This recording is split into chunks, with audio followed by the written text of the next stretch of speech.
अहिलेको सरकार जनतामा निराशा नहोस्, आशावादिता जागोस्, कामना मात्रै गरिरहेको छैन। जनताले या कसैले पनि औँलो ठड्याउने ठाउँ नहोस्। हामीलाई कुनै गल्ती गर्ने अथवा कुनै अन्यल सृजना हुने गरी काम गर्ने अथवा प्रतिफल नदेखिने गरी काम गर्ने कुनै सुविधा छैन, कुनै छुट छैन। यस 21औं शताब्दीमा हामी गरिबीको यस दुष्चक्रमा छौँ। 20% भन्दा माथि जनता गरिब निरपेक्ष गरिबीको रेखामुनि छन्। यसबाट जनतालाई उठाउनु पर्नेछ। अहिले जुन प्रमुख दलहरू सरकारमा छन्, यी दलहरू नेपालको राजनीतिमा ऐतिहासिक भूमिका खेलेर आएका र ऐतिहासिक भूमिका पूरा गरेर आएका दलहरू हुन् र यस ठाउँसम्म, यद्यपि मान्छेहरूले भन्छन् कुनै पनि विकास भएको छैन भनेर, त्यस्तो चाहिँ होइन। विकास नभएको होइन। हामीले हेरेका छौँ केही वर्ष अगाडिसम्म, केही दशक अगाडिसम्म यो देश कस्तो हालतमा थियो भने अहिले यो देशमा थुप्रै क्षेत्रमा विकास भएकै छ।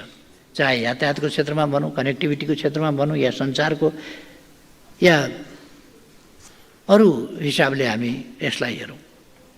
जनतामा जति असन्तुष्टि छ, असन्तुष्टि हुनेभन्दा बढी असन्तुष्टि बनाउन खोजिया छ, भड्काउन खोजिया छ। यसभित्र अरू प्रकारका मनसायहरू होलान्। यो राजनीतिक दलहरूको अस्वस्थ प्रतिस्पर्धाको कुरो हुन सक्दछ, अथवा अहिलेको प्रणाली मन नपराउने तत्त्वहरूका गतिविधिहरू चलखेल पनि हुन सक्दछन्, अथवा देशप्रति जिम्मेवार हुन चाहेर पनि नजान्दाखेरिका पनि परिणाम हुन सक्दछन् कि मानिसले त्यसलाई गलत ढङ्गले प्रयोग गरेर जति नकारात्मक टिप्पणी गर्यो, जति नकारात्मक भाषा बोल्यो, त्यति प्रचारित हुने खालको स्थिति र कुनै कुरामा पनि जिम्मेवार बन्न नपर्ने जुन परिपाटी छ, त्यस कुराहरूले पनि यस्तो कुरा भएको होला। यो सबै कुरालाई ध्यानमा राखेर हामी जनतामा रहेको निराशालाई आशामा बदल्ने यस प्रयासमा लागेका छौँ र अहिले यस अनुसारका परिणामहरू पनि एकदम छोटो अवधिमा पनि देखा पर्न थालेका छन्। भ्रष्टाचार जन्य गतिविधिलाई निर्मूल पार्न हामीले लिएको यसप्रतिको शून्य सहनशीलताको नीति मौखिक प्रतिबद्धता मात्रै र यो बनावटी देखावटी कुरा होइन, यो बाहिर भन्ने गरेको देखाउन गरेको जस्तो कुरा होइन। त्यस ढङ्गले हामी न भ्रष्टाचार न्यून गर्न सक्छौँ, न आर्थिक उन्नति गर्न सक्छौँ। त्यसकारण अहिलेको सरकारले कुनै देखावटी कुरा होइन, यथार्थमा परिस्थितिमा सकारात्मक परिवर्तन ल्याउने काम गर्ने उद्देश्य राख्दछ, त्यस अनुसारको व्यवहार गर्छ। हामीले भ्रष्टाचार नियन्त्रण गर्ने कामलाई क्षणिक प्रचारबाजीको विषय बनाएर होइन, नियन्त्रणका कानुनी प्रक्रिया अपनाएरै टुङ्गोमा पुर्याउनुपर्छ। भ्रष्टाचार नियन्त्रण होहल्लाको विषय मात्रै बन्न हुँदैन, कानुनी अनुसन्धान र नतिजामुखी हुनुपर्छ। वर्तमान संविधानको प्रयोग गर्दै जाँदा प्राप्त भएको अनुभव र जनताको इच्छा आकाङ्क्षा र राष्ट्रको आवश्यकताको आधारमा राजनैतिक दलहरूको सहमतिका साथ संविधानमा समयानुकूल परिमार्जन गर्न सकिनेछ। मैले पटक पटक स्पष्ट पारेको छु र त्यसलाई गलत ढङ्गले प्रचार गर्ने, फरक ढङ्गले प्रचार गर्ने कुराहरू भएका छन्। संविधान यो प्रतिगमनतिर मैले अस्ति नै पनि भने कि अहिलेका जुन पार्टीहरू सरकारमा छन्, डेमोक्रेसी ल्याउने कुरामा, बहुदलीय प्रणाली ल्याउने कुरामा, दलीय व्यवस्था ल्याउने कुरामा, प्रतिस्पर्धात्मक प्रणाली ल्याउने कुरामा यी दलहरूले नै भूमिका खेलेका छन् नेपालमा। र यी दलहरूले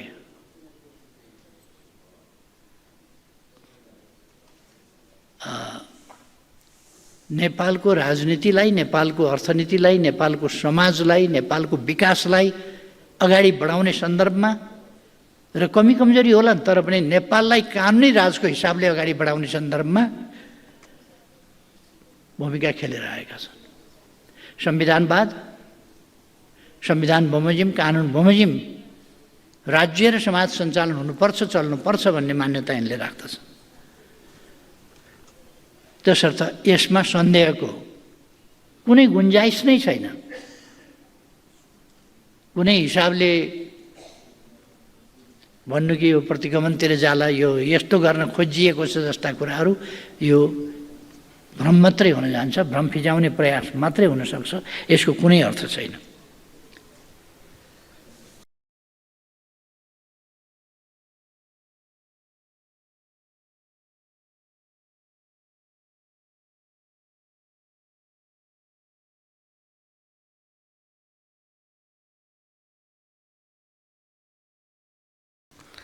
अब प्रश्नकर्ता माननीय सदस्य पूर्णबहादुर घरती मगर।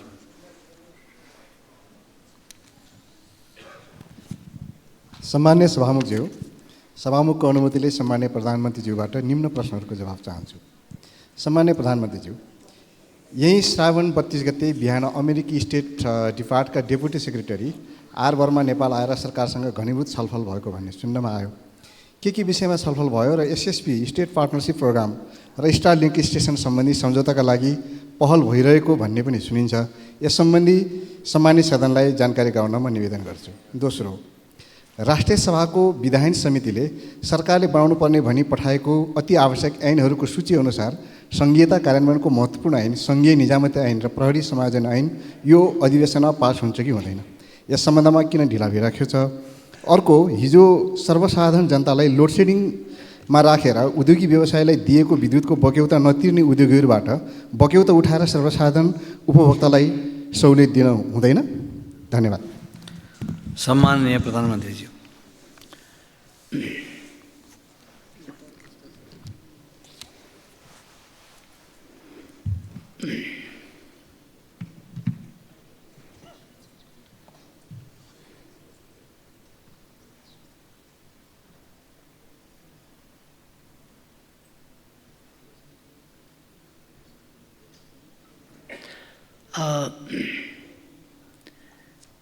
प्रश्नका लागि माननीय सदस्यजीलाई धन्यवाद भन्दै एउटा कुरा चाहिँ म वर्तमान सरकारसँग राष्ट्रिय हितको पक्षमा कुनै शङ्का नगर्न आग्रह गर्न चाहन्छु। यसले राष्ट्रिय हितको प्रश्नमा कुनै सौदाबाजी त्यस्तो गर्दैन। अमेरिकी deputy secretary of state for management and resources Shri Richard R वर्माले गत 16 अगस्त अर्थात् श्रावण 32 गते नेपाल भ्रमण गर्नुभएको थियो। त्यस अवसरमा उहाँले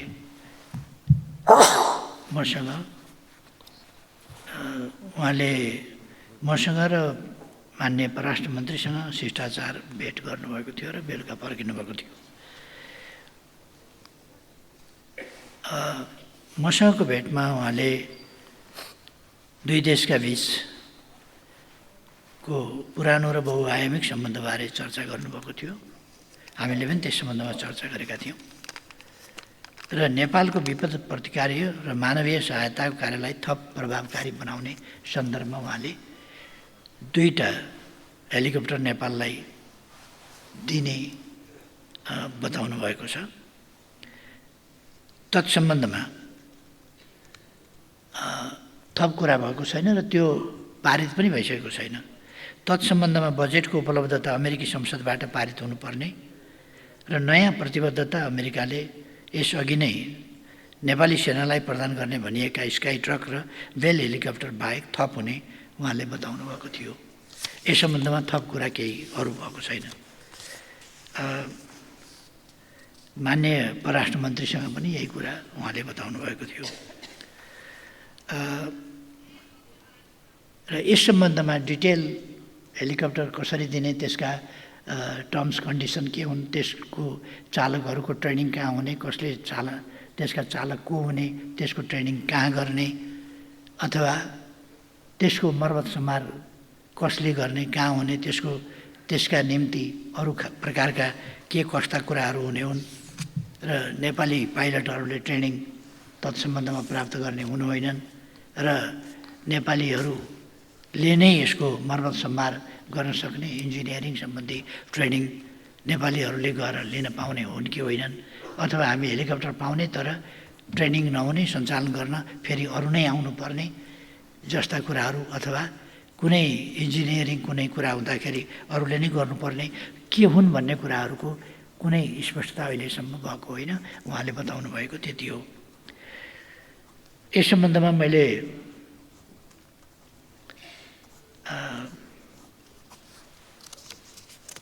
एसपिपी जस्ता कुरा अरू कुराहरू कुनै विषयमा चर्चा नभएको म यस गरिमामय सदनलाई जानकारी गराउन चाहन्छु।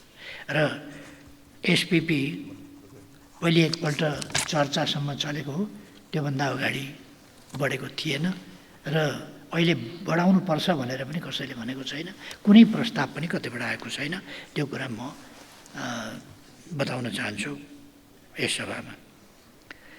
त्यसबाहेक डेपुटी सेक्रेटरीले नेपालको सङ्क्रमण कार्यान्वयन न्याय सम्बन्धी विधेयक प्रतिनिधि सभाबाट पारित भएकोमा बधाई ज्ञापन गर्नुभएको थियो भने एमसिसी परियोजना जो यस संसदबाट बहुमतले पारित भएको थियो त्यसको कार्यान्वयनबारे सन्तुष्टि व्यक्त गर्नुभएको थियो।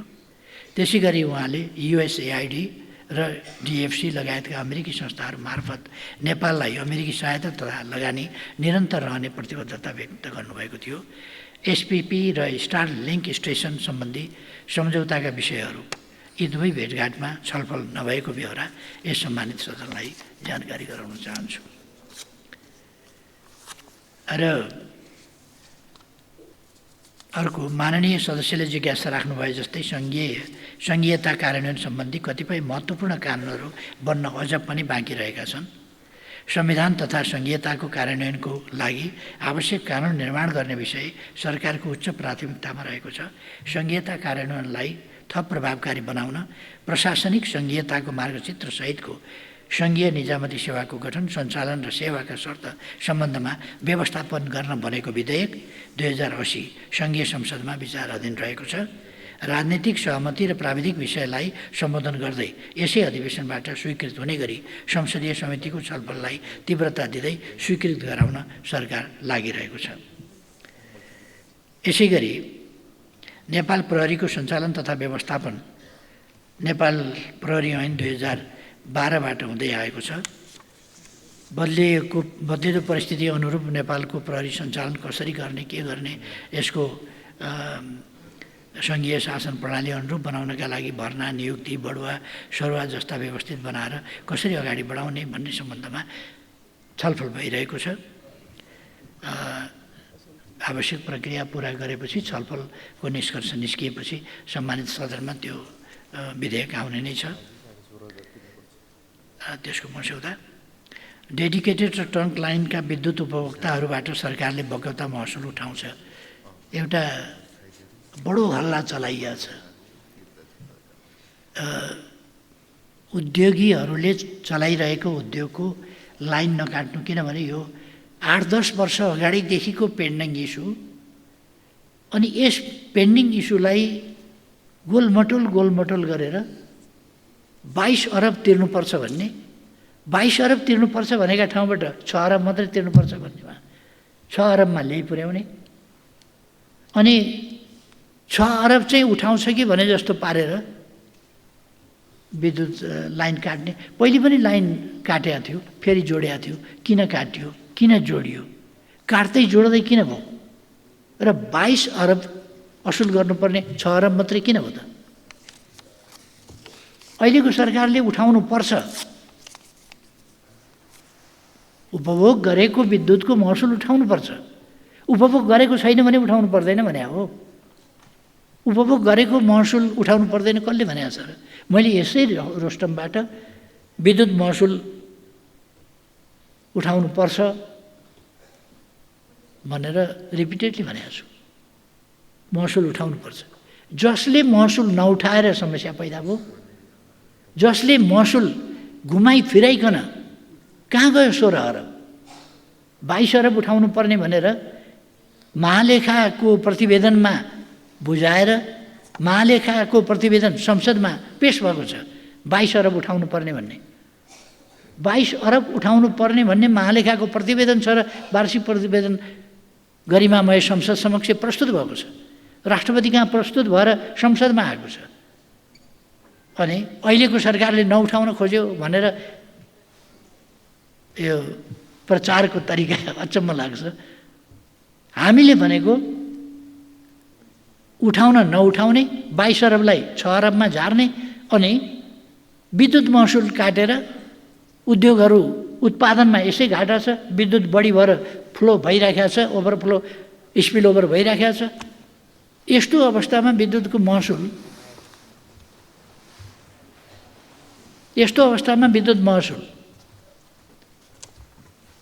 उठाउनुपर्छ र पुराका पुरा विद्युत महसुल उठाउनुपर्छ। जति उपभोग गरेको छ त्यस विद्युतको महसुल उठाउनुपर्छ। छोडियो किन? 22 अरब भनियो किन? थिएन भने भनियो किन? महालेखाको प्रतिवेदनमा आयो कसरी? राष्ट्रपति कहाँ बुझाइयो कसरी? संसदमा बुझाइयो कसरी? अनि ठुला कुरा गरेर हुन्छ। त्यसकारण म अहिले पनि भन्न चाहन्छु, फेरि दोहोऱ्याएर भन्न चाहन्छु, विद्युत महसुल सम्पूर्ण महसुल उठाउनु पर्ने महसुल उठाउनुपर्छ। हामीले देशको उद्योगलाई घाटा पर्ने, उत्पादनलाई घाटा पर्ने विद्युतको टर्बाइन बन्द गरेर राख्नु पर्यो। विद्युतको एकातिर उत्पादन बन्द गरेर राख्नु पर्ने, अर्कातिर उद्योग चल्न नदिएर लाइन काट्नु पर्ने। लाइन विद्युत कम भएर लाइन काटे पनि होइन, अनि उद्योग चल्न मात्रै नदिनको कारण के त? विद्युतको लाइन मात्रै काट्नु पर्ने कारण के त? अनि के बार्गेनिङ हो त्यो? 16 अरब छुट दिएर 6 अरब उठाउन चाहिँ यो तमासा चाहिँ के हो त? त्यसर्थ यो प्रचारबाजीको विषय होइन।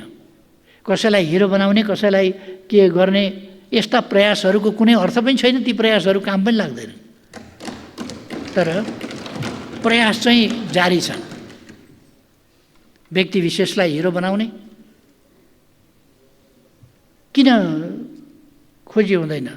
हेटौडामा भएका त्यत्रा ट्रान्सफर्मरहरूको खोलावारी खोला पारी लस्कर छ। ट्रान्सफर्मरहरू सडेर बसेका छन्, कुहेर बसेका छन्। राज्यको सम्पत्ति, तामाको चिज राख्नुपर्ने ठाउँमा अल्मुनियम राखेर काम नलागेर ती ट्रान्सफर्मर त्यत्तिकै राखेका छ। त्यसका लागि कोही जिम्मेवार हुनुपर्छै पर्दैन? कोही छैन भने ठेकेदार, जसले ठेका लिएको छ के भनेर ठेका लिएको थियो त्यसअनुसार भयो कि भएन, या कमसलै ल्याउनु भनेर ठेका लगाएको थियो कि किन्न लगाउँदा के भनेर, के निर्णय अन्तर्गत किन्न लगाइएको थियो? यही काठमाडौँ भक्तपुरतिर फ्याँकेका ट्रान्सफर्मरहरू के भएका हुन्थेन? तिनीहरूको छानबिन हुनुपर्छ कि पर्दैन? अनि सत्यलाई ढाकछोप गर्नका लागि चर्का आवाज निकालेर जनतालाई भ्रममा पारेर अनि भ्रष्टाचार भनेर कराएर अनि भ्रष्टाचारलाई चाहिँ झ्याप्प छोप्यो। त्यो खालका तरिकाहरू अहिलेको सरकारले अपनाउँदैन। त्यसकारण म स्पष्ट भन्न चाहन्छु, फेरि पनि कुनै रकममा कहीँ उपयोग गरेका विद्युतको महसुल असुल गर्ने कुरामा कुनै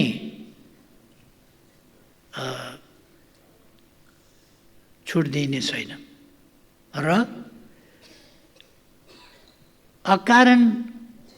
कारण त अलिकति होला, तर अनुपयुक्त ढङ्गले जसरी विद्युत काटियो, उद्योगलाई दिइरहेको विद्युत उत्पादनमा कमी हो। मजदुरहरू त्यत्तिकै बसे, अरू त्यत्तिकै बसे, इन्जिन त्यत्तिकै बसे, मान्छे त्यत्तिकै, उत्पादन भएन।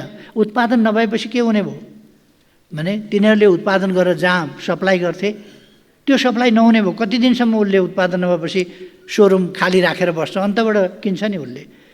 त्यसकारण ती उद्योगहरूले जहाँ बेच्ने गरेका थिए त्यहाँ बाहिर नपाउने भए। अर्कोतिर जहाँबाट सामग्री किन्ने गरेका थिए कच्चा पदार्थ, यहाँ नलिने भइसकेपछि, उद्योग नचलेपछि लिने भएन। नलिएपछि अनि उनीहरूले सप्लायरबाट सप्लाई पनि नपाउने भए।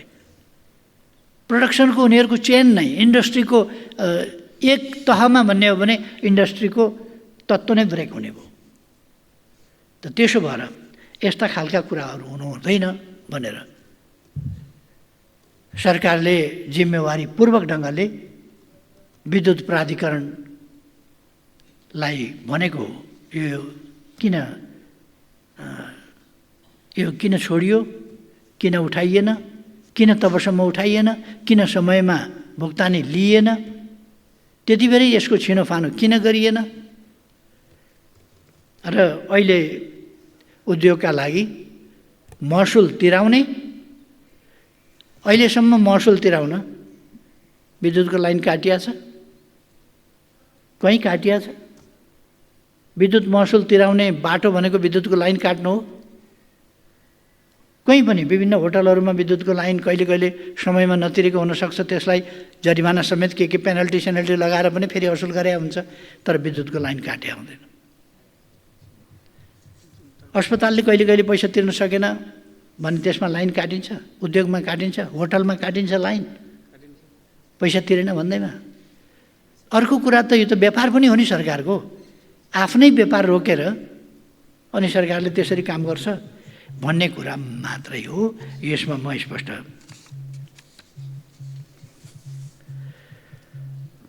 यस्तो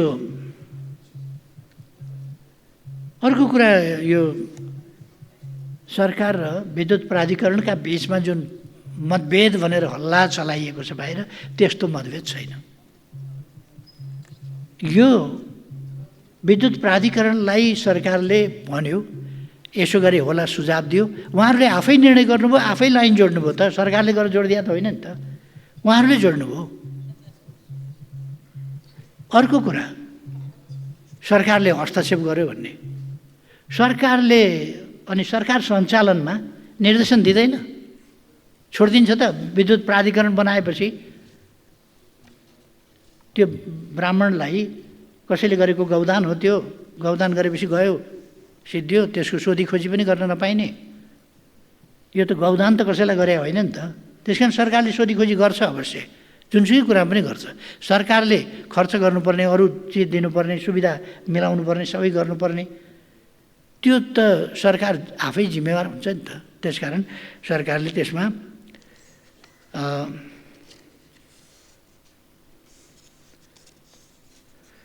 म स्पष्ट भन्न चाहन्छु, बक्यौता हामी उठाउँछौँ, छोड्दैनौँ, तर उद्योग बन्द गरेर होइन, चलाएरै। उद्योग बन्द गरेर बक्यौता उठ्छ भन्ने कुरा होइन, गलत हो। उद्योग नै बन्द हुँदा बक्यौता उठ्ने आधार पनि बन्द हुन्छ, त्यहाँ रोजगारी पाएकाको रोजगारी बन्द हुन्छ, उद्योग भएपछि उत्पादन पनि घट्छ, व्यापार घाटा बढ्छ, यी सबै कुरा ध्यान दिनु पर्दैन। त्यसकारण म फेरि पनि भन्न चाहन्छु, औद्योगिक ग्राहकसँग लिनुपर्ने खपत अनुसारको महसुल मिना गरिएको भन्ने झुटो सूचनाको पछि नलाग्न म सबैलाई आग्रह गर्न चाहन्छु। यो झुटो सूचना हो र 22 अरब भनेर संसदमा रिपोर्ट आएको छ, 6 अरब मात्रै उठाउनु पर्ने भन्ने अहिले विद्युत प्राधिकरणले भनेको छ भने यसमा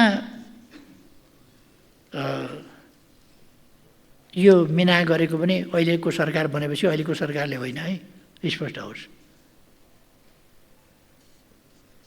र यस्तो झुटो सूचनाको पछि नलाग्नका लागि म सबैलाई आग्रह गर्न चाहन्छु।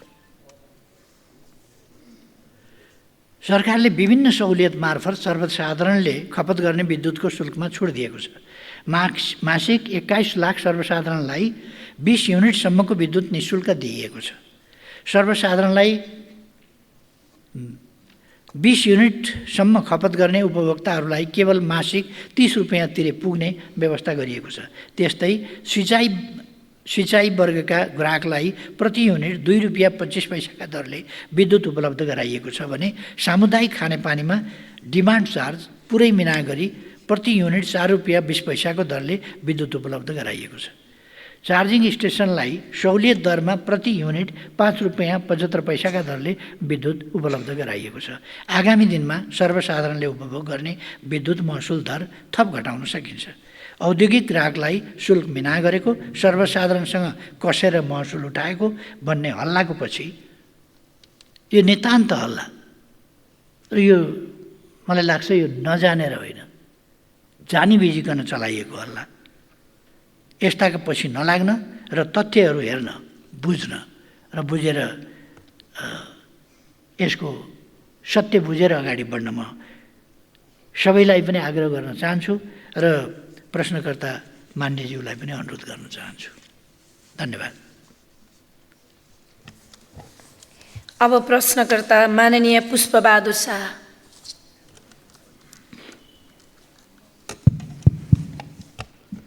सम्माननीय सभामुखज्यू मार्फत सम्माननीय प्रधानमन्त्रीज्यूलाई मेरो पहिलो प्रश्न 439 मेगावाटको बेतान कर्णाली जलविद्युत आयोजना अछामको ढकारी गाउँपालिका र सुर्खेतको चौकुने गाउँपालिकामा पर्छ।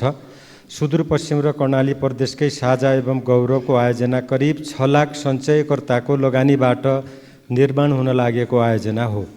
2088 सालबाट व्यावसायिक उत्पादन सुरु गर्ने लक्ष्य लिएको छ। यो आयोजनालाई विद्युत विकास विभागले 2 वर्षदेखि अहिलेसम्म उत्पादन अनुमति पत्र लाइसेन्स दिएको छैन। यसमा ढिलाइ हुनुको कारण के होला? साथै माथिल्लो कर्णाली जलविद्युत आयोजना निर्माणका लागि सरकार र जिएमआर कम्पनी बीच समझदारी पत्र MOU भएको 16 वर्ष भइसकेको छ। हाल मन्त्री परिषद बैठकले वित्तीय स्रोत जुटाउन जिएमआरलाई 186 दिनको म्याद थप गरेको छ। के यो समयभित्र अब माथिल्लो कर्णालीको निर्माण कार्य अगाडि बढ्छ? प्रश्न नम्बर 2, 2034 सालमा निर्माण भएको जिल्ला अस्पताल अछाम हालसम्म टिनको छानामुनि सञ्चालनमा रहेको छ। अस्पताल निर्माणका लागि 50 करोडको ठेक्का आह्वान भए तापनि बजेट सुनिश्चितता नभएको कारणले ठेक्का सम्झौता हुन सकेको छैन। बजेट सुनिश्चित कहिले हुन्छ र निर्माण कहिले अगाडि बढ्छ? यो प्रश्न गर्न चाहन्छु। धन्यवाद। सम्माननीय प्रधानमन्त्री। मान्यज्यूले उठाउनु भएको वेतन कर्णाली जलविद्युत आयोजनाको अनुमति पत्र सम्बन्धमा 439 मेगावाट क्षमताको अर्ध जलाशययुक्त आयोजना वेतन कर्णाली सञ्चयकर्ता हाइड्रो पावर कम्पनी लिमिटेडले विद्युत उत्पादनको अनुमति प्राप्त गर्न मिति 78/11/10 विद्युत विकास विभागमा दरखास्त दिएको थियो। विद्युत आयोजनाको अनुमति पत्र सम्बन्धी निर्देशिका 2075 बमोजिम उत्पादन अनुमति पत्र प्राप्त गर्न प्रवर्धकले पेश गर्नुपर्ने कागजातहरू ढिला गरी प्राप्त भएकोले विभागले विद्युत उत्पादनको अनुमति पत्र प्रदान गर्ने प्रयोजनका लागि मिति 80/12/26 गते विद्युत नियमावली 2050 को दफा 16 बमोजिम सार्वजनिक सूचना प्रकाशित गरेको थियो। आयोजनाको वातावरणीय प्रभाव मूल्याङ्कन प्रतिवेदन 80/9/17 मा स्वीकृत भएको छ। वेतन कर्णाली सञ्चयकर्ता हाइड्रो पावर कम्पनी लिमिटेडले विद्युत आयोजनाको अनुमति पत्र सम्बन्धी निर्देशिका 2075 बमोजिम पेश गर्नुपर्ने नेटवर्थ सम्बन्धी कागजातहरू 2081 श्रावणमा पेश गरेको छ। वेतन कर्णाली अर्ध जलाशययुक्त आयोजनाको अध्ययन प्रतिवेदन बमोजिम आयोजनाको अधिकतम जलाशयको सतह अपर कर्णाली कम्पनी लिमिटेडद्वारा प्रस्तावित 900 मेगावाटको माथिल्लो कर्णाली जलविद्युत आयोजनाको ट्रेल रेसको पानीको सतहसम्म पुग्ने देखिएकाले यस सम्बन्धमा अपर कर्णाली कम्पनी लिमिटेडबाट सहमति प्राप्त गर्न ऊर्जा जलस्रोत तथा सिँचाइ मन्त्रालय, लगानी बोर्डको कार्यालय, विद्युत विकास विभाग र प्रवर्धक वेतन कर्णाली सञ्चयकर्ता हाइड्रो पावर कम्पनी लिमिटेडबाट प्रयास भइरहेको छ। त्यसै गरी माथिल्लो कर्णाली जलविद्युत आयोजनाको वित्तीय व्यवस्थापन सम्बन्धमा स्पष्ट गर्न चाहन्छु। माथिल्लो कर्णाली जलविद्युत आयोजनाको वित्तीय व्यवस्थापनका लागि नेपाल सरकार मन्त्री परिषदले पछिल्लो पटक मिति 79/3/31 मा 2 वर्ष अवधि थप गरेको थियो। नेपाल सरकारको उक्त निर्णय विरुद्ध सर्वोच्च अदालतमा मुद्दा परेको र उक्त मुद्दामा सर्वोच्च अदालतले मिति 79/7/17 मा म्याद थप कार्यान्वयन नगर्न अन्तरिम आदेश दिएको थियो भने मिति 80/1/24 को संवैधानिक इजलासले फेरि म्याद थप नगर्न नेपाल सरकार मन्त्री परिषदलाई निर्देशनात्मक आदेश दिएको थियो। अदालतको सोही आदेश बमोजिम नेपाल सरकारले जिएमआरलाई अन्तिम आदेशका कारण गुमेको 186 दिनको म्याद थप गरेको र सोको जानकारी लगानी बोर्डले 81/4/27 मा जिएमआरलाई दिएको देखिन्छ। यस अवस्थामा तोकिएको अवधिमा प्रवर्धक जिएमआरले वित्तीय व्यवस्थापन गरी माथिल्लो कर्णाली आयोजनाको निर्माण कार्य अगाडि बढाउनु पर्ने देखिन्छ। अर्को प्रश्नमा जिल्ला अस्पताल अछामको भवन निर्माण गर्ने विषय सरकारको प्रमुख प्राथमिकतामा रहेको जानकारी दिन चाहन्छु। हामीसँग स्रोत र साधन सीमित छ। उपलब्ध स्रोत र साधनलाई प्राथमिकीकरण गरी यस्ता अस्पताल निर्माण गर्न गत आर्थिक वर्षमा बजेट प्रस्ताव नभएको भए आगामी आर्थिक वर्षको बजेट तर्जुमा गर्दा विषयगत मन्त्रालयबाट प्राथमिकतापूर्वक प्रस्ताव गर्ने जानकारी दिँदै निर्माण कार्य अगाडि बढ्ने विश्वास दिलाउन चाहन्छु। धन्यवाद। अब प्रश्नकर्ता माननीय नागिना यादव।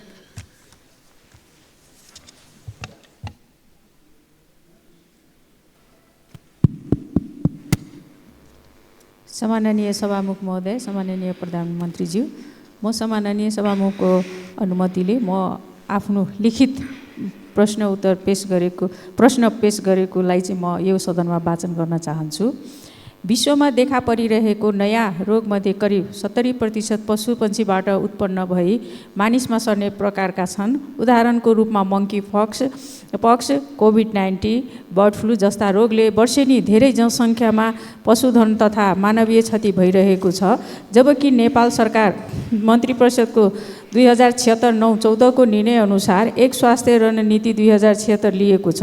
साथै विश्व स्तरमा नेपाल सदस्य राष्ट्र रहेको विश्व पशु स्वास्थ्य संगठन, संयुक्त राष्ट्र सङ्घको खाद्य तथा कृषि संगठन र विश्व स्वास्थ्य संगठन बीच एक स्वास्थ्य अवधारणा वन हेल्थ एप्रोचमा भएको त्रिपक्षीय समझदारीमा के कस्ता प्रगतिका पहल कदमहरू सरकारको तर्फबाट चालिएको छ।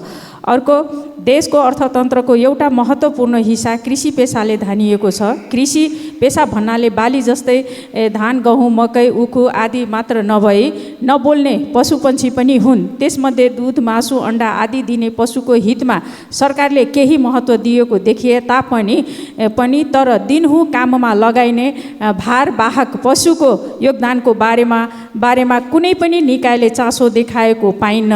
जस्तै गधा, खच्चड, घोडा, गोरु आदि यस्ता पशुको महत्त्व गरिब दूरदराजका जनतालाई मात्र हुनुपर्ने हो कि सम्बन्धित मन्त्रालयको पनि हो? हालको कर्णाली पुलमा फसेका खच्चड यसको ज्वलन्त उदाहरण हो कि होइन? सभामुख महोदय, नेपालको वन क्षेत्र प्रदेश सरकारले व्यवस्थापन गरिरहेको छ।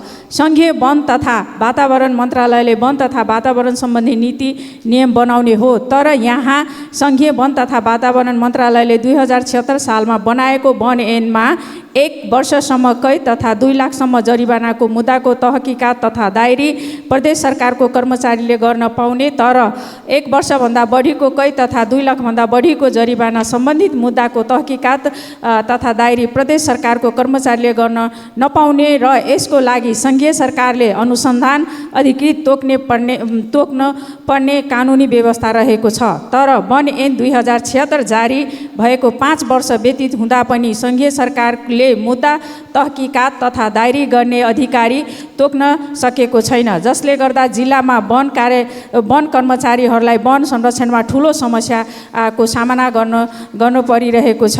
ससाना मुद्दा तहकिकात तथा दायरीको लागि पनि प्रमुख जिल्ला अधिकारी समक्ष धाउनु परिरहेको छ। जिल्ला प्रशासन कार्यालयको अन्य कामहरूमा व्यस्तता तथा प्रशासनका कर्मचारीहरूको वनसँग सम्बन्धित मुद्दाहरूमा ज्ञान तथा दक्षताको अभावका कारणले गर्दा अनुसन्धान तथा तहकिकात कमजोर भई वनसँग सम्बन्धित धेरै मुद्दाहरूमा हार बेहोर्न बाध्य भइरहेकोले वन ऐन 2076 को दफा 62 उपदफा 2 अनुसार वन अपराध नियन्त्रण मुद्दा तहकिकात तथा अभियोजनका लागि सङ्घीय वन तथा वातावरण मन्त्रालयले अनुसन्धान अधिकृत तोक्ने विषयमा किन ढिलासुस्ती भइरहेको छ? हस्, धन्यवाद। सम्माननीय प्रधानमन्त्री। धन्यवाद प्रश्नकर्ता मान्यजीलाई। स्वास्थ्य रणनीति अन्तर्गत रेबिज रोगको नियमित सर्भिलेन्स एवं निःशुल्क खोप कार्य भइरहेको छ। देशका विभिन्न स्थानमा रहेका 7वटा प्रयोगशालाहरू मार्फत विभिन्न पशुपन्छीका रोगहरूको निदान एवं खोपको प्रभावकारिता अध्ययन भइरहेको छ। पशुपन्छीको लागि वार्षिक करिब 5 करोड डोज खोप उत्पादन तथा आपूर्ति गर्ने गरिएको छ। राष्ट्रिय रोग नियन्त्रण कार्यक्रम अन्तर्गत 5 रोगहरू विरुद्ध निःशुल्क खोप कार्य समेत सञ्चालन गरिएको छ। देशका विभिन्न क्षेत्रमा रोगको नियमित सर्भिलेन्स र सूचना व्यवस्थापन गर्दै पशु स्वास्थ्य सूचना प्रणाली व्यवस्थापन गरिएको छ भने विश्व पशु स्वास्थ्य सङ्गठनमा नियमित रूपमा पशु रोगको सूचना नोटिफिकेसन गरिएको छ। पशुपन्छी तथा मत्स्य पालनमा प्रयोग हुने पशु औषधि तथा खोपको गुणस्तर परीक्षण, गुणस्तर नियमन र भेटनरी निरीक्षण कार्य गरिएको छ।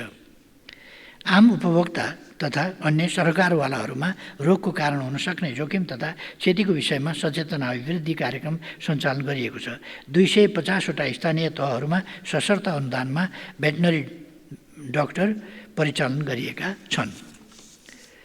पशु कल्याणको सम्बन्धमा कानुनी रूपमा मुलुकी अपराध संहिता ऐन 2074ले बन्देज लगाएका विषयहरूको कार्यान्वयन गरिएको छ। पशु स्वास्थ्य तथा पशु सेवा नियमावली 2076 बमोजिम पशु ढुवानी मापदण्ड 2064 र पशु कल्याण निर्देशिका 2073 जारी भई कार्यान्वयनमा रहेका छन्। पशुप्रति हुने निर्दयी व्यवहार रोक्न पशु कल्याणको क्षेत्रमा कार्य गर्न पशु सेवा विभाग अन्तर्गत एक कार्यालय स्थापना गर्ने गरी सङ्गठन तथा व्यवस्थापन सर्वेक्षण अगाडि बढाइएको छ। संविधान अनुसार नेपाल सरकार वादी हुने मुद्दा चलाउने अधिकार महान्यायाधिवक्तामा रहेको छ। मुलुकी अपराध संहिता ऐन 2074, मुलुकी फौजदारी कार्यविधि संहिता ऐन 2074 र फौजदारी कसुर सजाय निर्धारण तथा कार्यान्वयन ऐन 2074 अनुसार फौजदारी मुद्दा नेपाल सरकार वादी भएर नेपाल सरकारको नामबाट मात्र दायर हुने प्रावधान रहेको छ। वन ऐन 2076 को दफा 63 मा वन ऐन अन्तर्गतको मुद्दा नेपाल सरकार वादी हुने व्यवस्था रहेको छ। नेपालको संविधानमा भएको प्रावधान अनुसार वन ऐन 2076 को दफा 62 मा 1 वर्षभन्दा बढी कैद सजाय हुने मुद्दाको अनुसन्धान नेपाल सरकारको कर्मचारीले गर्ने र वन ऐन 76 को दफा 67 मा 2 लाख रुपैयाँसम्म जरिमाना वा 1 वर्षसम्म कैद वा दुवै सजाय हुने मुद्दा नेपाल सरकारको डिभिजन वन अधिकृत मुद्दा हेर्ने अधिकारीले कारबाही र किनारा गर्ने व्यवस्था रहेको छ।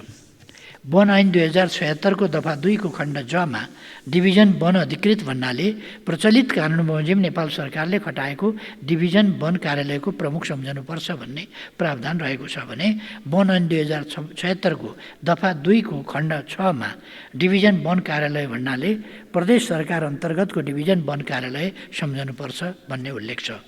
माथि उल्लेखित संवैधानिक तथा कानुनी प्रावधान अनुसार प्रदेश सरकार अन्तर्गतको डिभिजन वन कार्यालयको प्रमुख डिभिजनल वन अधिकृत नेपाल सरकारको हुनुपर्दछ। तर नेपाल सरकारबाट मिति 75/3/32 मा स्वीकृत संगठन संरचना अनुसार प्रदेश सरकार अन्तर्गतको डिभिजन वन कार्यालयको प्रमुख प्रदेश सरकार अन्तर्गतको दरबन्दीमा रहेको छ। हाल डिभिजन वन कार्यालयका प्रमुख डिभिजनल वन अधिकृतहरू समायोजन ऐनअनुसार समायोजन भई प्रदेश सरकार प्रदेश सेवा अन्तर्गत रहेका छन्।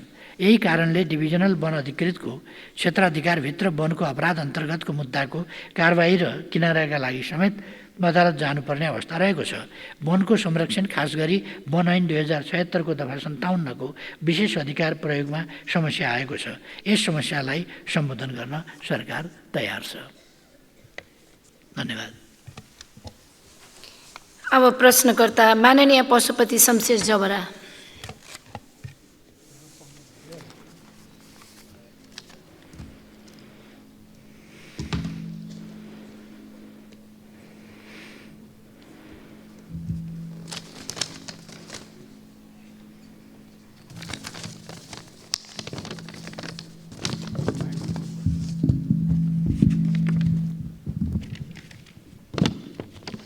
सम्माननीय सभामुख महोदय, म सबभन्दा पहिला सम्माननीय प्रधानमन्त्रीज्यूलाई म बधाई दिन चाहन्छु। मेरो प्रश्न एउटा सरल र छोटो छ। नेपाली कांग्रेस र नेकपा एमाले बीचको वर्तमान सत्ता समीकरणको प्रमुख उद्देश्यहरूमध्ये एक वर्तमान संविधान संशोधन पनि हो भनिएको छ। संविधानको कुन कुन बुँदाहरूमा संशोधन गर्ने सरकारको उद्देश्य हो र संशोधन प्रक्रिया के हो प्रश्न पार्न अनुरोध गर्दछु। सम्माननीय प्रधानमन्त्री। सम्माननीय सभामुख महोदय,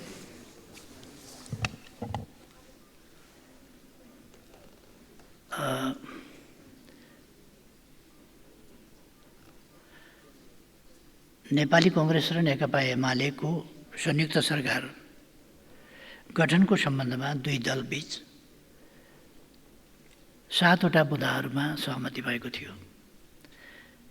मान्यज्यूले भन्नुभए जस्तै त्यसमध्ये एउटा बुँदा संविधान संशोधन आवश्यक छ भन्ने पनि हो र कहाँनेरि केका लागि गर्नुपर्ने भन्ने पनि त्यसमा सैद्धान्तिक तवरले भनिएको छ। यस सम्बन्धमा मैले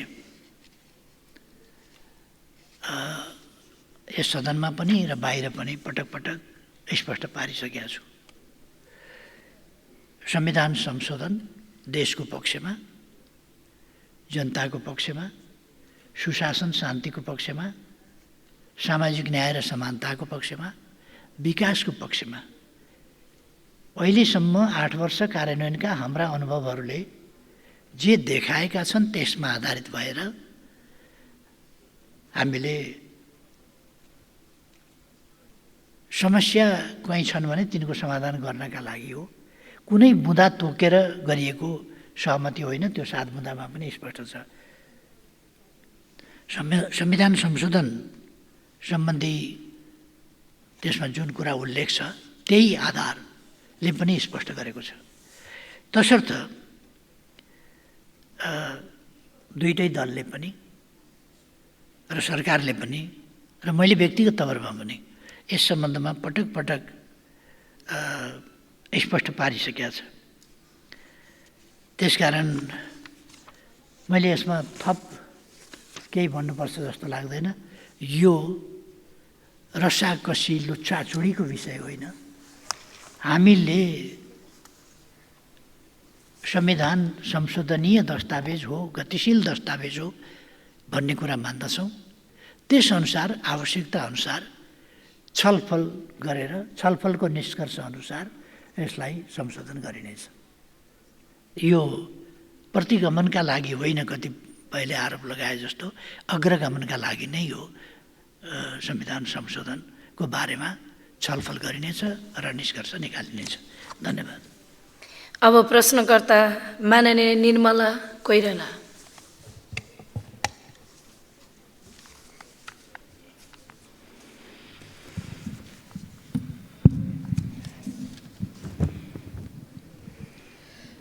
सम्माननीय सभामुख महोदय, म सभामुख मार्फत सम्माननीय प्रधानमन्त्री समक्ष केही प्रश्न राख्ने अनुमति चाहन्छु। प्रश्न नम्बर 1, पूर्व पश्चिम राजमार्ग निर्माण कार्य ढिलाइ भइरहेकोले सर्वसाधारण जनतालाई आवागमनमा समस्या छ। यसको निर्माण कार्य छरितो गराउन विशेष पहल हुनुपर्ने देखिन्छ। यसबारे स्पष्ट पारिदिनुहुन्छ कि? प्रश्न नम्बर 2 मा पूर्व पश्चिम राजमार्ग वरपरका खहरे खोलाहरूमा आउने बाढी र पहिरोले राजमार्ग पुल समेतलाई प्रभावित पार्ने देखिन्छ। खहरे खोलामा तटबन्ध गर्ने र नदीजन्य पदार्थ व्यवस्थित उत्खननबारे सरकारको योजना के छ? जस्तै लाल बकैया, रातो खोला लगायतका साना ठुला खहरे खोलाहरूमा असर प्रष्ट देखिन्छ। धन्यवाद। सम्माननीय प्रधानमन्त्री।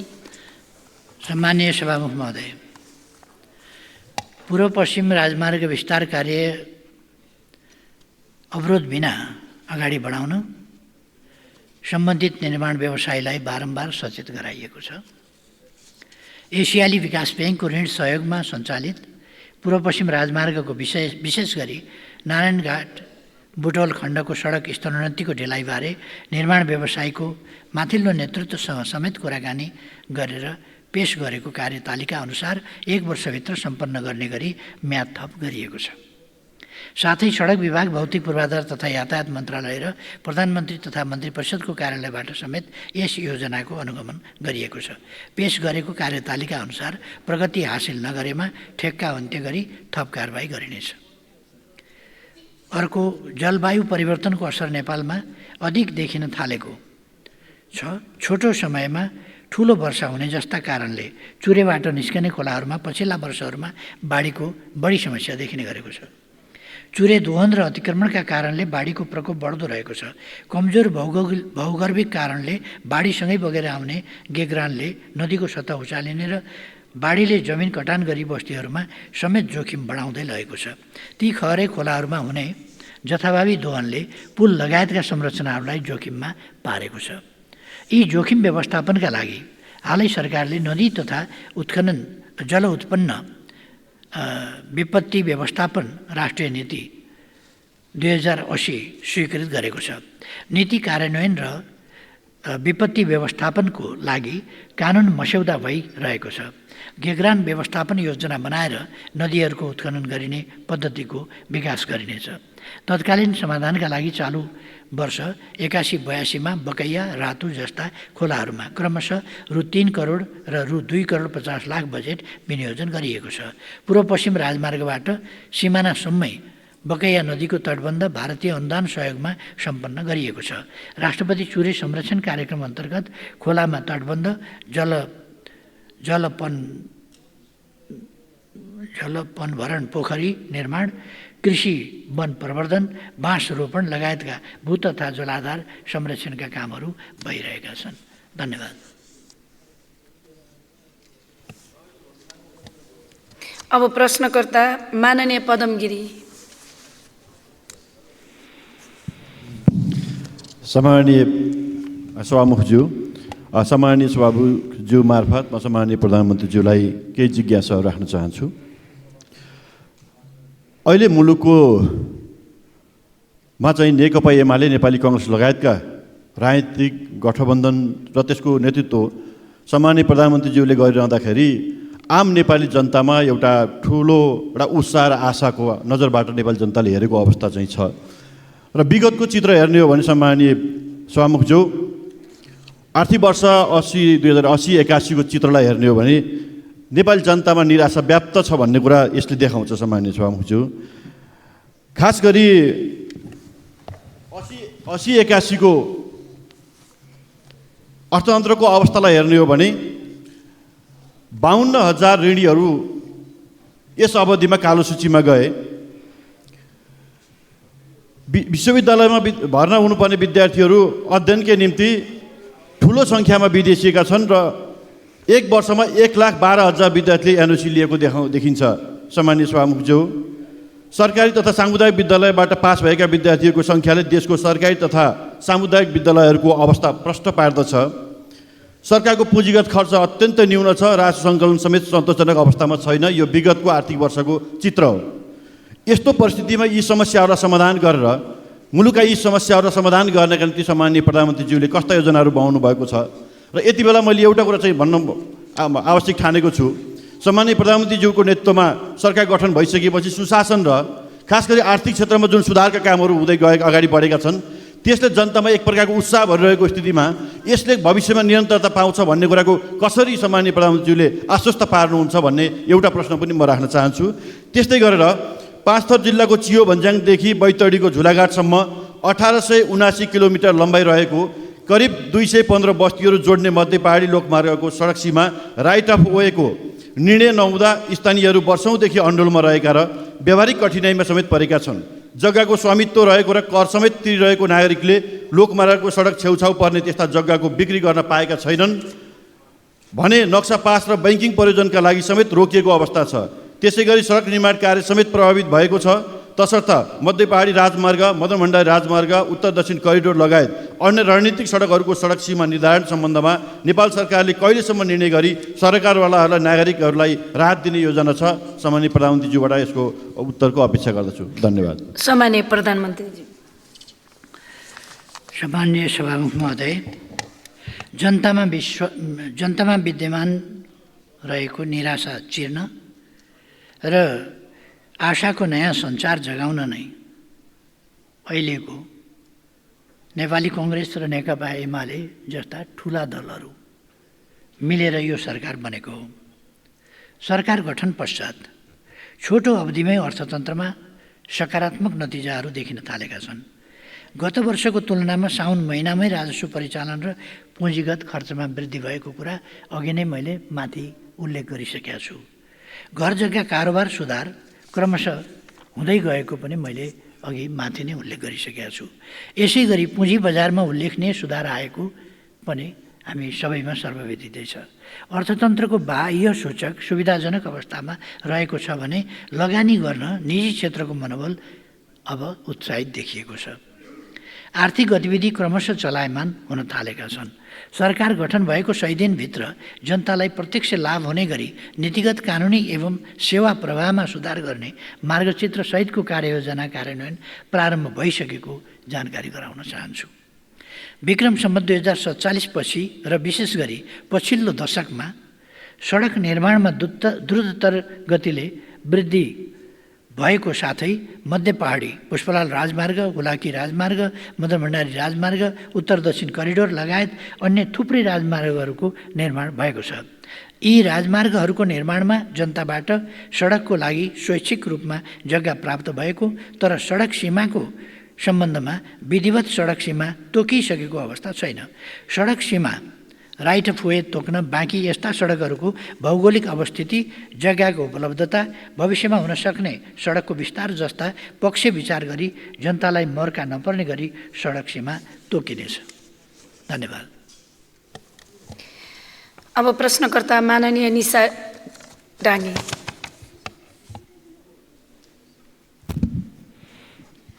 सम्माननीय सभामुख मार्फत सम्माननीय प्रधानमन्त्रीज्यूलाई मेरा 2वटा प्रश्न छन्। पहिलो प्रश्न, प्रधानमन्त्रीज्यूले अर्थतन्त्र चलायमान बनाउने र कैयौँ युवाहरूलाई रोजगारी सृजना गर्ने सपना देखाएर मेरो गृह जिल्ला र सम्माननीय प्रधानमन्त्रीज्यूकै निर्वाचन क्षेत्र समेत रहेको झापाको दमकमा दमक भ्यू टावर निर्माण गर्नुभएको छ। विभिन्न सञ्चार माध्यमहरूका अनुसार उक्त टावर निर्माणको लागत अरबौँ रुपैयाँ बराबरको छ भन्ने सुनिन्छ। उक्त टावरको यकिन लागत कति हो प्रधानमन्त्रीज्यू जानकारी गराइदिन म विनम्र अनुरोध गर्न चाहन्छु। र उक्त टावर निर्माण सुरु गर्दा के कति योजनाका साथ सुरु गरिएको थियो? निर्माण सम्पन्न भइसक्दा पनि किन सञ्चालनमा आउन सकेन? यसरी नै सञ्चालनमा आउन सकेन भने अबको 2-4 वर्षमा त्यो भूतघर बन्छ कि भन्ने डर पनि उत्पन्न हुन थालिसकेको छ।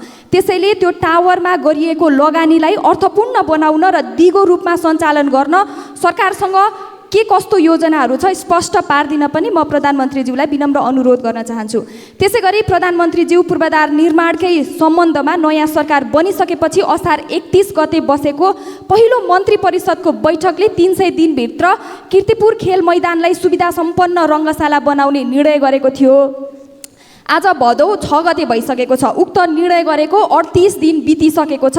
300 दिनलाई 100% मान्ने हो भने आजको दिनसम्ममा 12-13% काम सम्पन्न भइसक्नु पर्ने हो। त्यसैले उक्त खेल मैदानको निर्माणको प्रगति विवरणको बारेमा समेत जानकारी गराइदिन म अनुरोध गर्न चाहन्छु। प्रधानमन्त्रीज्यूले श्रावण 6 गते जस्तो लाग्छ भाषण गर्दै गर्दाखेरि की पर्फर्मेन्स इन्डिकेटर प्रयोग गर्छु, 7 दिनभित्र निर्णय नगर्ने कर्मचारीलाई कारबाही गर्छु भन्नुभएको थियो। कानुनी आधारहरू बनि नसकेर पनि होला अहिलेसम्म हामीले कोही कारबाहीमा परेको सुन्नमा चाहिँ आएको छैन। यसैमा आधारित मेरो दोस्रो प्रश्न रहेको छ। प्रधानमन्त्रीज्यू, भ्रष्टाचार अहिले पनि नेपालको एक प्रमुख समस्या रहेको छ। प्रधानमन्त्रीज्यूले पनि धेरै पटक बोल्दाखेरि भ्रष्टाचार रोक्छौँ भनेर पटक पटक बोलेको हामीले सुन्न पाउँछौँ। तर यसो हेर्दा 5 वर्ष हदम्यादको कुराले नीतिगत तहबाट नै सरकारले भ्रष्टाचारीलाई प्रोटेक्ट गर्न लागेको स्पष्ट रूपमा देखिन्छ। त्यसैले भ्रष्टाचार नियन्त्रणमा सफल हुन सरकारको पारदर्शिता र जवाफदेहिता बढाउन के रणनीतिहरू अपनाउने योजना छन् यो पनि बताइदिन म अनुरोध गर्न चाहन्छु। र अन्त्यमा सार्वजनिक सेवा प्रवाह अनियमितता र ढिला सुस्तीलाई हटाएर सरकारले प्रविधिको प्रयोग गर्ने भन्दै आइरहेको छ। तर अहिले पनि नागरिकहरूले सार्वजनिक सेवा लिन जाँदा निकै नै दुःख पाइरहेका छन्। यसरी सरकारले पटक पटक भनिरहेको काम कहिलेबाट नागरिकले महसुस गर्न पाउँछन्? प्रधानमन्त्रीज्यू, धन्यवाद। सम्माननीय प्रधानमन्त्री। सभामुख महोदय, यो दमकमा एउटा बिजनेस कम्प्लेक्स बनेको छ। त्यस बिजनेस कम्प्लेक्सको उचाइ अलिक अल्गो छ, करिब 72 मिटर जति होला। अल्गो भएको हुनाले त्यसलाई टावर भने र माथि गएर हेर्दा त टाढा टाढासम्म देखिने रहेछ भनेर भ्यू टावर पनि भने। तर त्यो बिजनेस कम्प्लेक्स हो। 5 बिघा जमिनमा त्यो टावर बनेको छ, पार्किङ आदि इत्यादिको सुविधा समेत। र त्यसमा 4वटा कि 6वटा लिफ्ट छन्। हरेक तलामा विभिन्न प्रकारका बिजनेस चल्न सक्दछन्। Hospital, 5 star hotel, IT park आदि विभिन्न कुराहरू तलामा बन्न सक्दछ। त्यस प्रकारको त्यो भवन बनेको छ। र 10 कट्ठा अर्थात् 10 कट्ठा भनेको 7.5 रोपनी होला सायद। 7.5 रोपनी जति जमिनमा त्यो भवन निर्माण भएको छ। यो नितान्त भ्यू टावर होइन। भ्यू टावर बनाउनलाई अरबौँ खर्च कसैले गर्दैन। त्यो बिजनेस कम्प्लेक्स हो र त्यहाँका आर्थिक गतिविधि, त्यहाँको व्यापार बिजनेस लगायतका काम कारबाहीहरूलाई अगाडि बढाउन त्यो भवनको निर्माण भएको हो। यस्तो कुराहरू हुने गर्छ। थाइल्यान्डमा के नामको टावर छ, अहिले मैले ठ्याक्क नाम बिर्सेँ। त्यो टावर बनाउँदा त्यहाँको सरकारले गाली खायो। त्यस्तै मलेसियामा ट्विन टावर बनाउँदा महातिरले बेसरी गाली खाए। यस्ता अलगा भवन किन चाहियो भनेर अहिले त्यो बिजनेस सेन्टरको रूपमा भएको छ। अमेरिकाले उहिले नै 2टा जोडेको ट्विन टावर भनिन्थ्यो। त्यस्ता टावरहरू बनाएको थियो जो वर्ल्ड ट्रेड सेन्टर भनेर बुझिन्थ्यो। Trade centre. यसलाई बिजनेस कम्प्लेक्सको रूपमा जुन बनाएको छ त्यसलाई हालका लागि झापा ट्रेड सेन्टर भनेर बुझ्नु भए पनि हुन्छ। त्यस टावरको लागत रु 1 अर्ब 79 करोड 48 लाख रहेको छ। त्यो राम्ररी तयार भइसकेपछि त्यसको सञ्चालन विधि बनाएर त्यसको राष्ट्रिय र स्थानीय लाभ अनुसार त्यसलाई विधिवत सञ्चालन गरिनेछ।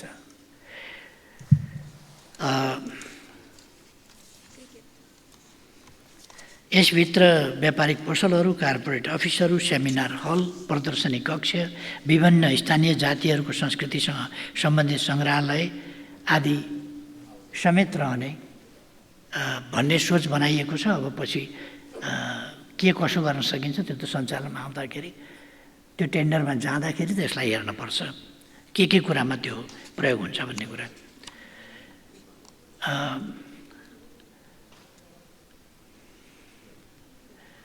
यसले आसपासका बजारहरू र स्थानीय जनता लगायत यसले राष्ट्रिय अन्तर्राष्ट्रिय सेवा पनि पुर्याउन सकिन्छ। यदि यसलाई आइटी पार्कको रूपमा विकास गरियो भने यसले व्यापक रूपमा सुविधा राष्ट्रिय स्तरमा अथवा त्योभन्दा बाहिर पनि सुविधा पुर्याउन सक्दछ। यो टावर यस्तो टावर जन्मियो। हाम्रो देशको गीत गाउँदाखेरि यसको जन्मैदेखि अनेक प्रहार आए भन्ने राष्ट्रिय गीतमा छ एउटा। यो जन्मिँदै यसका विरुद्ध अनेकौँ प्रहार आए भने जस्तै यो टावर कोही टेलिभिजनहरू खिच्न गए, कोही के गर्न गए, कोही छिमेकी सुकुम्बासीलाई यो यत्रो घर ठुलो बनेको अलिक परका सुकुम्बासीलाई यत्रो घर बनाएको छ, यहाँ बस्न पाउनुभयो तपाईँले भनेर सोधेको छ। सुकुम्बासीको व्यवस्थापनका लागि त त्यो थिएन, त्यो त अर्कै व्यवस्थापन गर्नुपर्छ त्यहाँको सुकुम्बासीका लागि। तर त्यो घर के बन्यो, टावर टावर टावर टावर कसैको निम्ति त्यो व्यवसाय नै जस्तो हो, त्यसको विरोध गर्ने कुरा। त्यो एउटा दीर्घकालीन लाभको विषय हो र त्यो एक ढङ्गले भूकम्प प्रतिरोधक दह्रो ढङ्गले बनाइएको छ र त्यसको जग 45 मिटर तलसम्म गएको छ र अत्यन्तै दह्रो बलियो गरी बनाइएको छ र त्यो सयौँ वर्षसम्म त्यसले प्रतिफल दिइरहनेछ। त्यसकारण यसमा म स्पष्ट गर्न चाहन्छु यसमा केही लगेर बालुवामा पानी हाले जस्तो या खोलामा लगेर अलिकति दुध मिसाइदिए जस्तो केही अनावश्यक चिज पो गरेको हो कि भन्ने मान्यज्यूलाई र मान्यज्यूहरू कसैलाई पनि र देशैलाई पनि यो भ्रम नपरोस्। यो खास यस्ता कुराहरूले देशको अर्थतन्त्रलाई माथि बढाउने, आधुनिकतालाई माथि बढाउने काम नै गर्छन्। अन्तर्राष्ट्रिय रूपमा पनि हामीले यस्ता अनुभवहरू देखेका छौँ र बस्नकै लागि भनेर बनाए जस्तो मात्रै होइन, यस सन्दर्भमा कारोबार गर्नका लागि बनाइएको हुनाले त्यो कारोबार सुरु भएपछि प्रतिफल दिन्छ। त्यसै गरी मान्यज्यूले कीर्तिपुर रङ्गशाला निर्माणको प्रगति विवरण माग गर्नुभएको सम्बन्धमा खेल मैदानलाई 300 दिनभित्र रङ्गशाला बनाउने गरी द्रुत गतिमा काम गर्न मेरो नेतृत्वको मन्त्री परिषदको पहिलो बैठकले निर्णय गरेका थियो, यहाँले उल्लेख गर्ने भएको छ। सोही बमोजिम पहिलो 300 दिनमा अति आवश्यक पूर्वाधार र सुविधासहित अन्तर्राष्ट्रिय क्रिकेट सञ्चालन गर्ने गरी निर्माणको तयारी गरिएको छ। यो सजिलो काम होइन। हिसाब गरेरै मैले कि यो सुस्त गतिमा भन्ने भने यो 3 वर्षभन्दा बढी समय लाग्ने काम हो। यो स्वाभाविक गतिमा जान दिने हो भने 300 दिन के 3 वर्षभन्दा बढी समय लाग्छ यस्तोमा। तर हामीले अहिले तत्कालै फ्लड लाइट, स्कोर बोर्ड यिनीहरूको स्थापना गरिहाल्छौँ र त्यहाँ कमसेकम राति पनि खेल्ने अभ्यास हाम्रा खेलाडीहरूको पहिलोपल्ट नेपालमै क्रिकेट खेलाडीहरूले राति पनि खेल्ने अभ्यास गर्न थालिहाल्नुहुनेछ अब केही समयभित्रै। यो ठुलो परिवर्तनको कुरा हो कि फ्लड लाइट अब धेरै समय लाग्दैन। यो फ्लड लाइट हामी सम्भवतः यो लगभग अलिक छोटै अवधिमा, यो 3 महिनाको अवधिमा भ्याइन्छ भ्याइँदैन, तर आसपासमा यो 3 महिनाको कार्य प्रगति भनेका छौँ हामीले, त्यसको आसपासमा फ्लड लाइट र स्कोर बोर्डहरू तयार गर्न सक्ने गरी काम गरेका छौँ। यसका लागि सम्पूर्ण समय 24 आवर 3 सिफ्टमा काम गर्नु पर्ला र अत्यन्तै तीव्र गतिमा काम गर्नु पर्ला, अनि मात्रै यो काम पुरा गर्न सकिन्छ भन्ने आकलनका साथ र ढिलो नगर्ने। साँच्चै मरिमेटेर लाग्यो भने 300 दिनमा सम्भव छ कि छैन भन्दा 300 दिनमा सम्भव छ, यदि त्यसमा साँच्चै गर्छु भनेर लाग्यो भने भन्ने हिसाब गरेर मैले भनेको हुँ।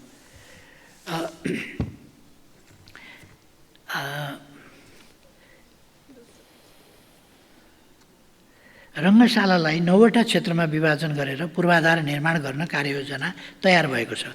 हालसम्म रङ्गशाला क्षेत्रको टोपोग्राफी सर्वे गर्ने कार्य सम्पन्न भएको छ।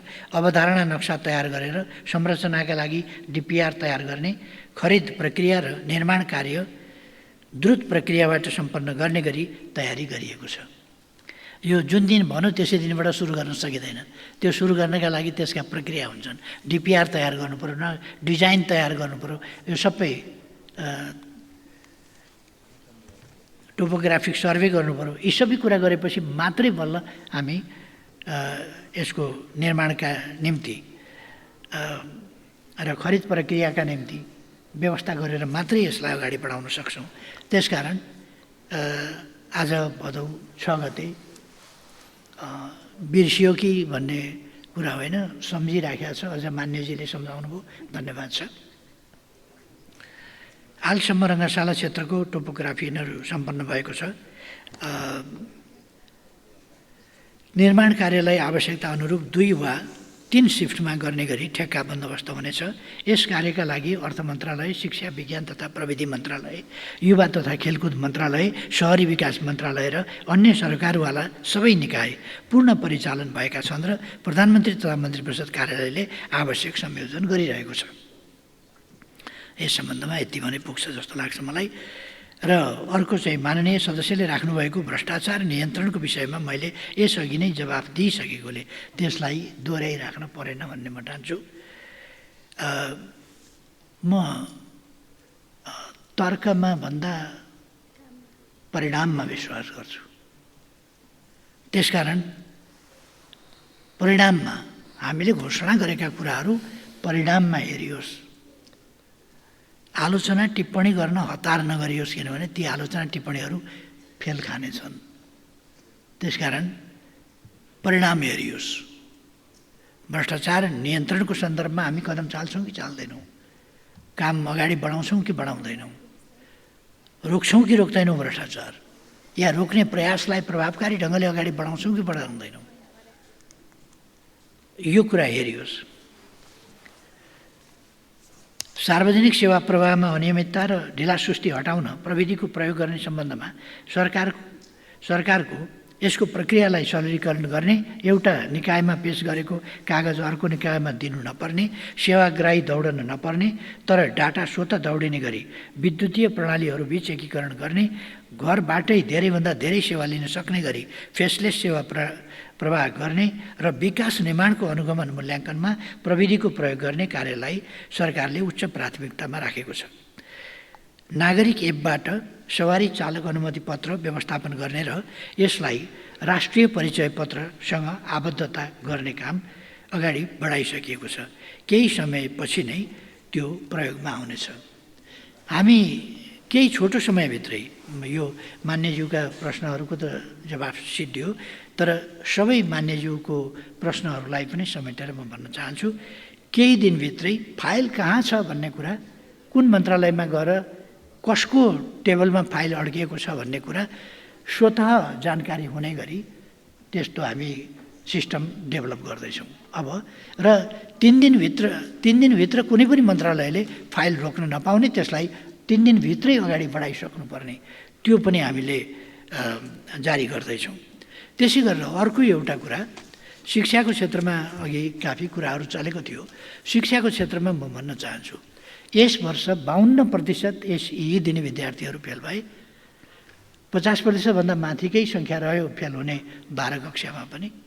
यो खालको कुरा, यो बाध्यता हो, व्यवस्था हो, अवस्था यस्तै छ भनेर चुप लागेर बस्न सकिने विषय होइन। यस विषयलाई हामी तुरुन्तै नै कदम चाल्नेछौँ कि अर्को वर्ष 52% होइन, 30% भन्दा माथि कमसेकम एकै वर्षमा पनि 20% कमसेकम असफल हुने विद्यार्थीहरूको सङ्ख्या घटाएर छोड्ने, त्यो मैले चाहिँ नि प्रतिबद्धता लिएको छु। यसका निम्ति काठमाडौँबाट र विभिन्न प्रादेशिक केन्द्रहरूबाट समेत कहाँबाट हुनसक्छ हामी अनलाइन पढाइ मार्फत English, math, optional math, science र सोसियोलोजी जस्ता विषयहरूको पढाइ अनलाइनबाट पनि दिनेछौँ, जसले गर्दा यिनै विषय हुन् विद्यार्थी फेल हुने। अहिलेदेखि हामीले ती विषयहरूमा गुणस्तरीय शिक्षा यहीँबाट उपलब्ध गरायौँ भने त्यहाँ गुणस्तरीय शिक्षक पाइएन अथवा राम्रो स्तरीय शिक्षक पाइएन, दक्ष शिक्षक पाइएन भन्ने समस्याको पनि हल हुन्छ। र मुख्य कुरा, विद्यार्थी फेल हुनमा शिक्षकले आफ्नो या त ज्ञानको कमी वा ज्ञान सम्प्रेषण कलाको कमीको कारणले विद्यार्थी फेल हुन्छन् मुख्य रूपमा। यो कुरालाई हामी समाधान गर्छौँ र 1 वर्षमै नतिजा कसरी उल्लेख्य सुधार ल्याउन सकिन्छ भन्ने कुरा पनि हामी हेर्छौँ। हामी खालि कुरा मात्रै गरिराखेका हुँदैनौँ। र म मान्यजीहरूलाई भन्न चाहन्छु, मेरो निर्वाचन क्षेत्रका विद्यार्थीहरूलाई मैले अनलाइन शिक्षण सेवा उपलब्ध गराएको छु। त्यसकारण त्यो कुरालाई अब म सरकारमा आइसकेपछि देशभरि फैलाउन सकिन्छ भन्ने ठान्छु र देशभरि यसलाई फैलाइनेछ। अब